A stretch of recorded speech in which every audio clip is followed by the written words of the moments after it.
بلاول بھٹو زرداری سے governor house میں world squash champion جانشیر Khan مختلف کھیلوں میں ملک و قوم کا نام روشن کرنے والے مرد اور خواتین کھلاڑیوں نے الگ الگ ملاقاتیں کی۔ بلاول بھٹو زرداری کے ہمراہ گورنر خیبر پختونخوا فیصل کریم کنڈی بھی موجود تھے۔ چیئرمین بلاول بھٹو زرداری نے ملک و قوم کا نام روشن کرنے والے کھلاڑیوں کو یادگاری شیلڈز بھی پیش کی ہیں۔ اس حوالے سے مزید جانتے ہیں محمد فیاض سے۔ محمد فیاض، مزید آگاہ کریے گا۔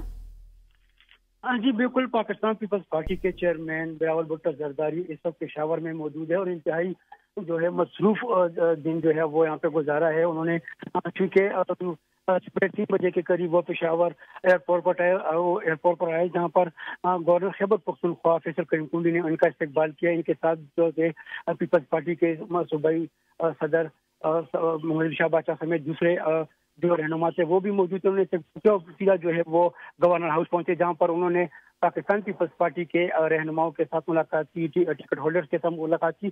اس کے علاوہ جو ہے بلاول بھٹو زرداری نے چونکہ قومی اسکواش چیمپئن عالمی چیمپئن سابقہ جانشیر خان کے ساتھ بھی ملاقات کی اور ملاقات میں جو ہے دو طرفہ امور پر تبادلہ خیال کیا گیا۔ اس کے علاوہ جو ہے بلاول بھٹو زرداری نے مختلف کھیلوں میں جو ہے ملک و قوم کا نام روشن کرنے والے کھلاڑیوں سے بھی الگ الگ ملاقاتیں کی اور ان کو جو ہے باقاعدہ طور پر بہترین کارکردگی دکھانے پر جو ہے ان کو شیلڈ بھی پیش کیے۔ چونکہ ابھی جو ہے بلاول بھٹو زرداری گورنر ہاؤس میں ہے اور اس کے بعد جو ہے 6 بجے وہ باقاعدہ طور پر پریس کانفرنس کریں گے اور میڈیا کو مدعو کیا گیا ہے۔ جی بہت شکریہ محمد فیاض۔